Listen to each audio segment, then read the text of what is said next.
Welcome back to Focus Today. Steve Johnson here with you, along with Dan Perkins. You've seen him before on Focus Today. He is the domestic and foreign policy contributor to ReaganBaby.com, DailySurge.com, TheHill.com, you name it, and he probably will put an article there if they let him. That's for sure. He's a master writer, a terror analyst. He's author of a trilogy called The Brotherhood of the Red Nile, and that centers around Islamic nuclear terrorism against the U.S. You are a very busy person. I imagine with all these publications that are out there wanting you to add your thoughts. I'm thinking of thehill.com and ReaganBaby.com, whatever it is you have to say during this busy political season, because last time we talked to you, a lot of things certainly have happened in the presidential election, and it's good to have you here. Welcome. Thank you, Steve, for having me on again. Well, let's kind of talk about some of the more recent developments, and I think I'd like to get your perspective on what you're seeing happening. Two of the biggies, of course, have to do with this lawsuit that two Benghazi families have filed against Hillary Clinton, and also more recently is this appearance in the background of a Hillary campaign of a terrorist dad's appearance right there. Let's start with the second one. Let's put that in perspective. This just seemed to be kind of a weird thing to see somebody who is accused of terrorism and his father behind Hillary cheering her on. I can't imagine the Clinton campaign would have wanted to have that visual everywhere else. Put it in perspective. What do you think happened there? Well, I think that the first thing you got to say to your audience is that the person that was behind Hillary was the father of the man who killed the 49 people in the club in Orlando and injured a score others. And so even after the shooting, he went to YouTube and did a video condemning America and suggesting that we needed to kill more gays.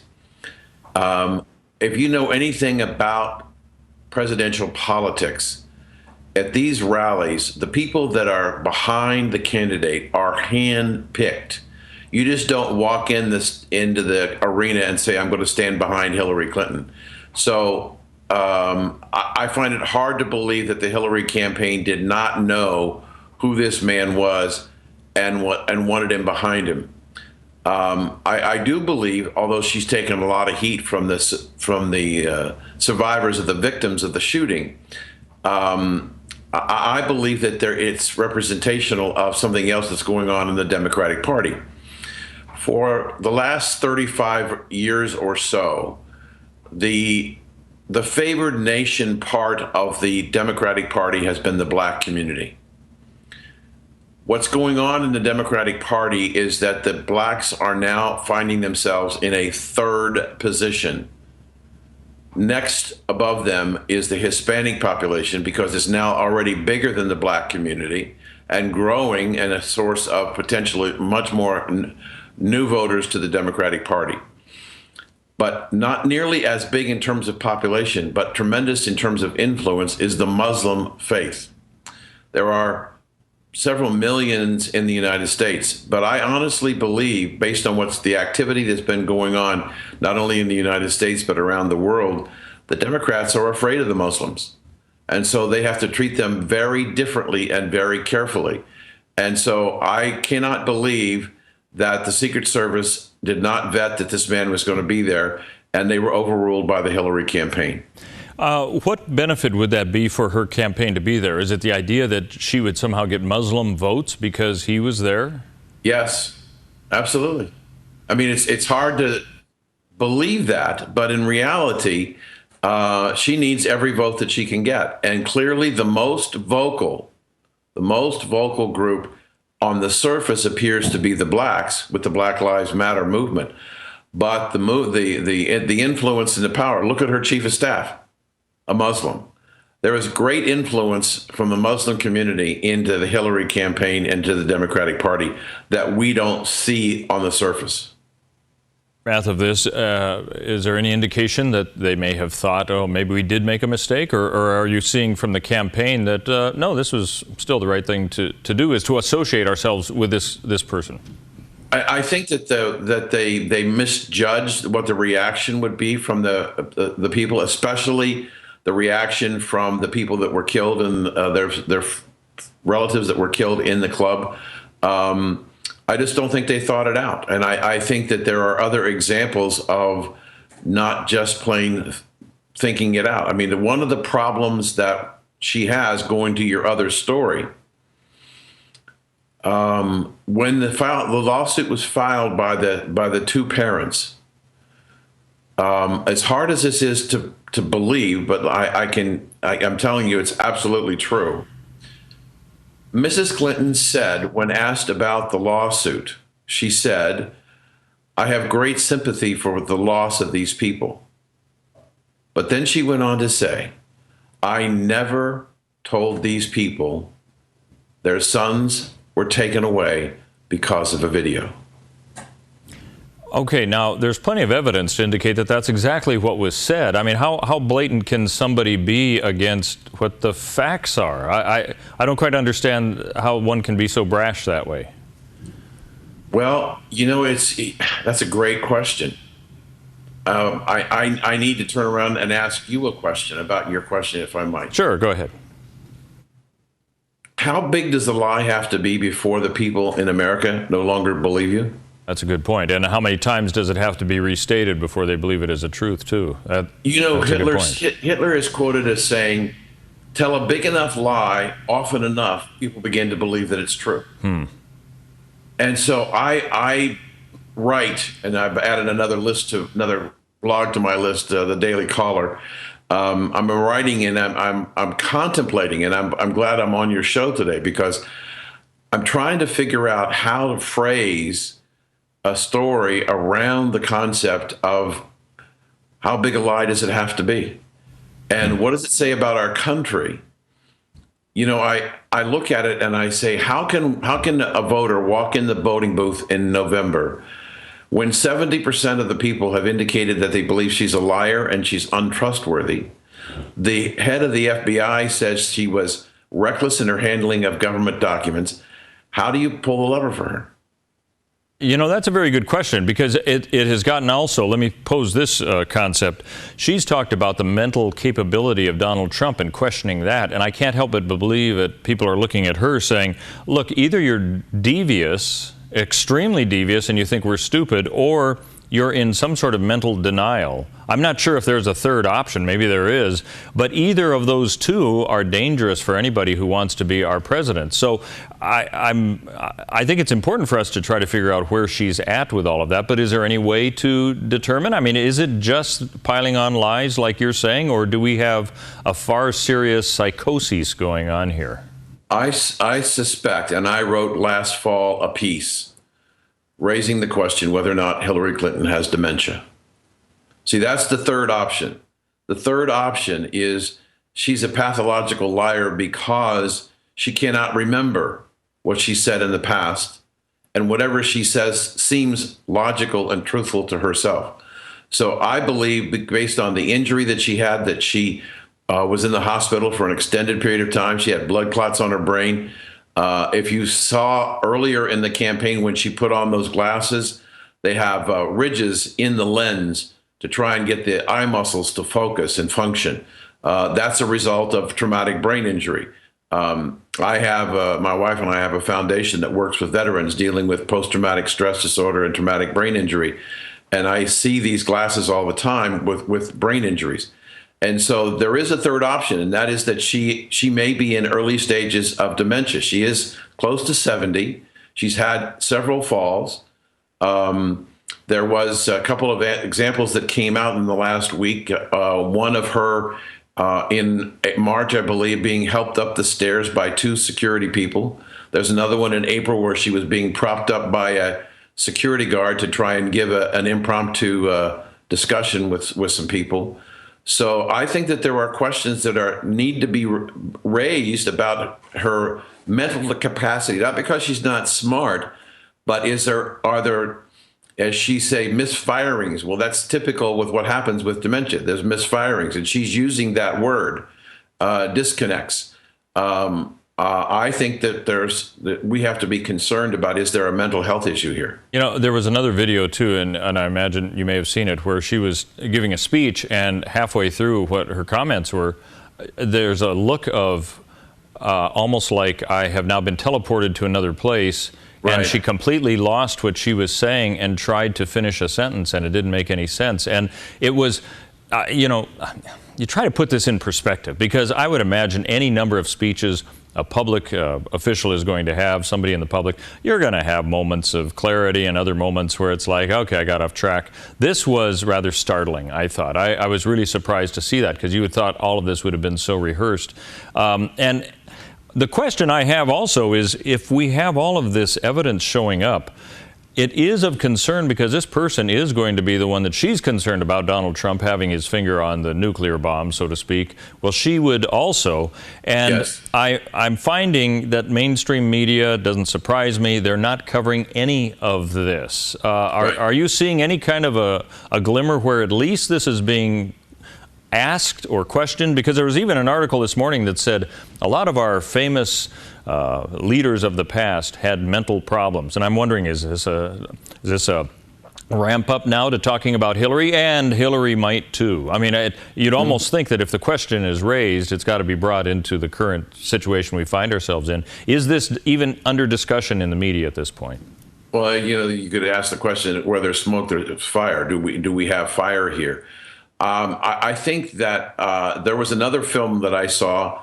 It may have been the same one, but it may be a different one, where she was standing at a podium, she was giving her speech, and she spaced out and just stood there, and finally somebody had to come up to her and touch her to bring her back to reality. I haven't seen that one. That is a different one. Yeah. So, you know, and I don't want to, you know, people could say, well, you know, you're trolling for all sorts of things to make her look bad. But this is what we're seeing right now. And so I'm just wondering, for all the publicity that Trump has gotten, negative publicity, I'm not seeing a lot of this come to the surface of mainstream media. And at what point would it? We've got just a couple months before the election. Do you think it's going to?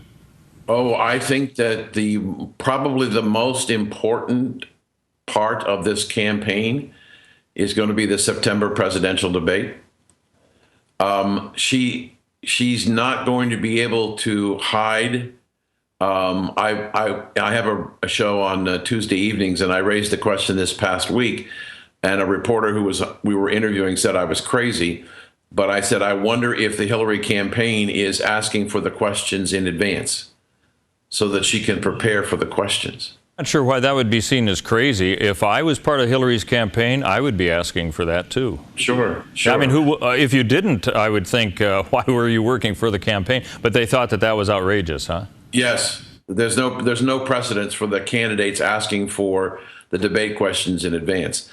One thing we don't know yet about the debates is who the moderators are going to be and whether they're going to be biased one way or the other. You know, I would say that this is such an unusual campaign so far. There may be no precedence for asking questions ahead of time, but I've seen all sorts of precedent-breaking things happening this election. I wouldn't be surprised if that would happen. I agree with you. Interesting. Want to keep talking with Dan Perkins. He's our guest, a domestic and foreign policy contributor to several different websites, including thehill.com and Reagan Baby. We're going to talk more about specifically what we started discussing early on, and that has to do with the lawsuit filed by two of the Benghazi families against Hillary Clinton. And I think we need to back up as to how we got to this point and how that could influence the presidential election, if at all. Stay tuned. Dan Perkins back with us in just a few minutes here on The Dove. I'm Paulina Leiser, producer of Focus Today. Thank you for watching this video, and make sure to check our other videos at thedove.us.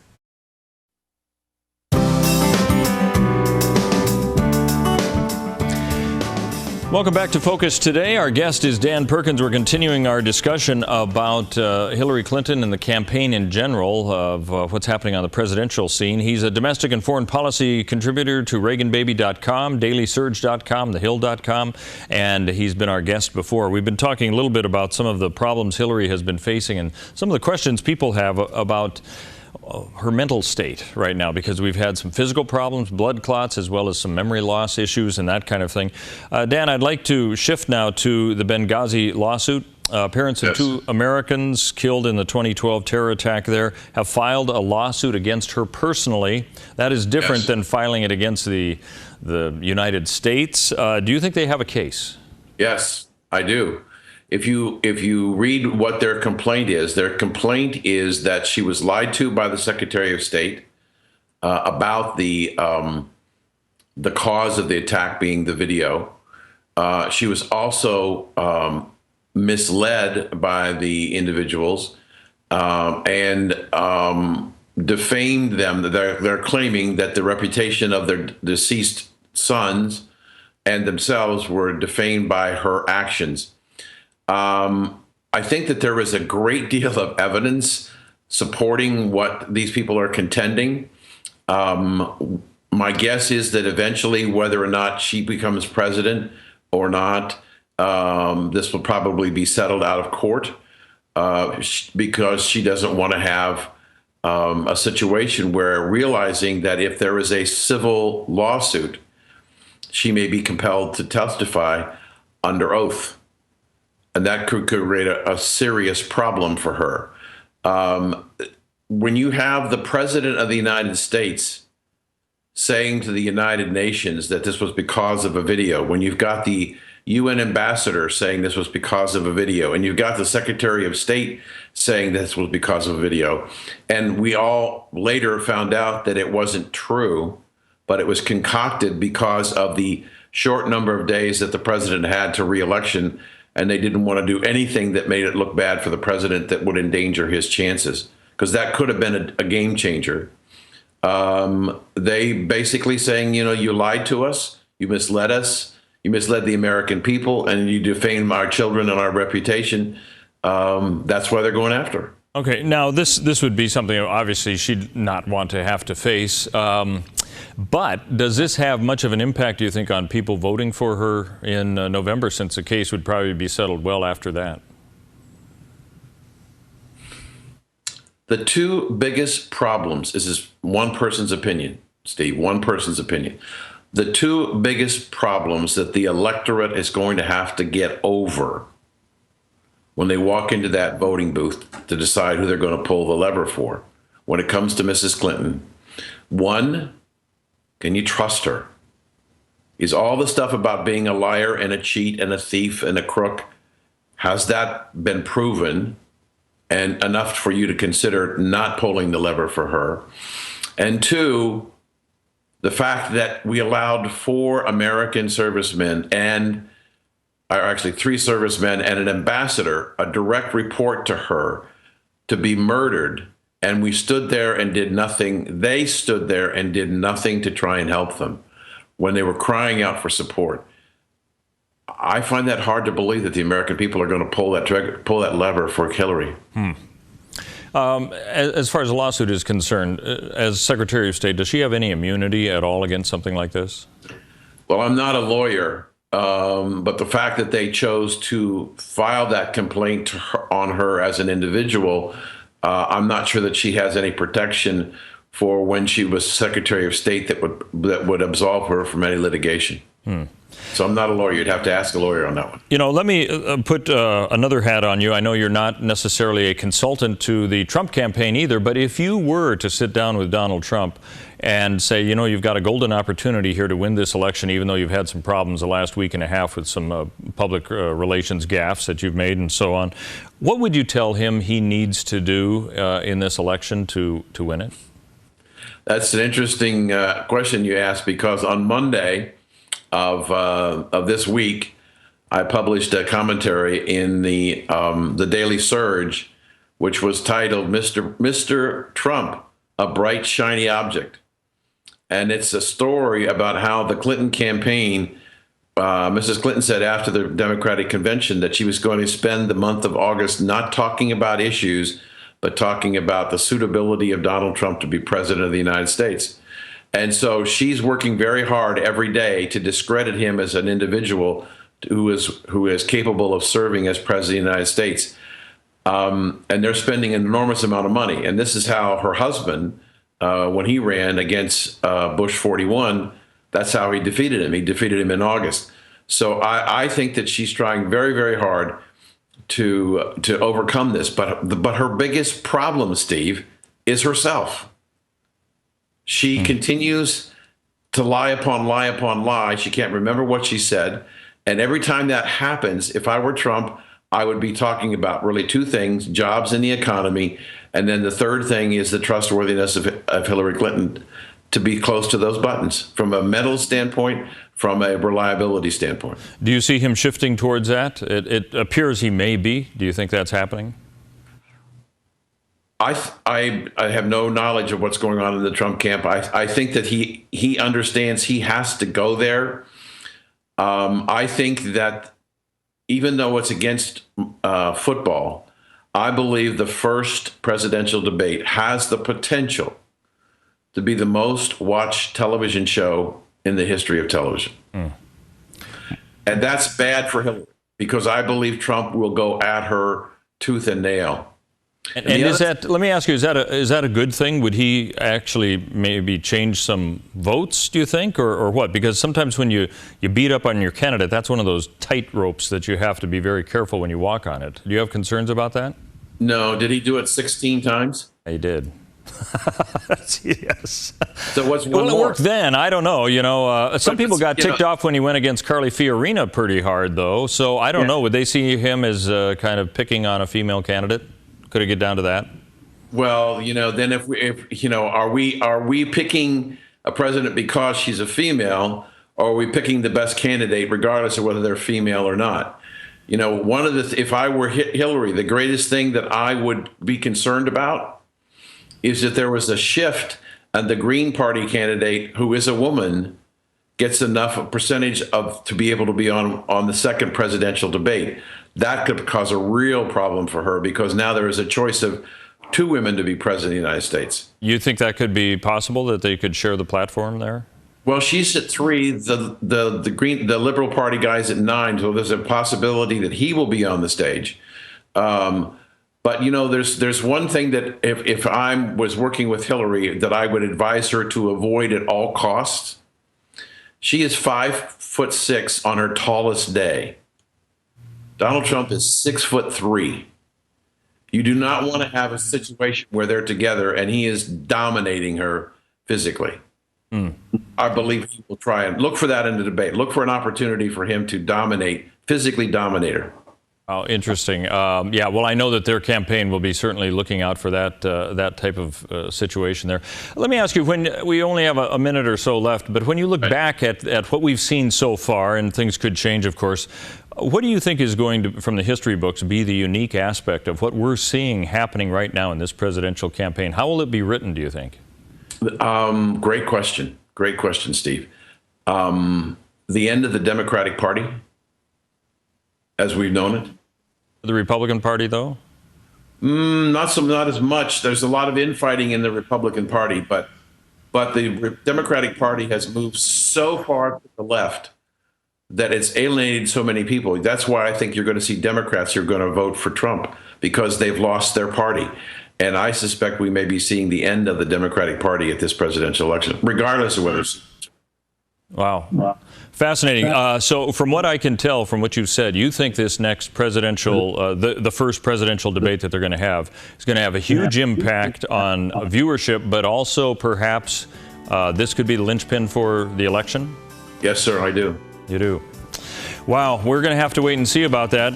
Dan, we're going to have you on more to talk about that. You can read more about his comments at ReaganBaby.com, also the Daily Surge. You say that's where your latest commentary was written? Is that right? Right, and they can go to my website, danperkins.guru, and they can see everything that I've written, plus books and everything else. Oh, you know, I should have had that listed here. danperkinsguru.com, right? No, danperkins.guru.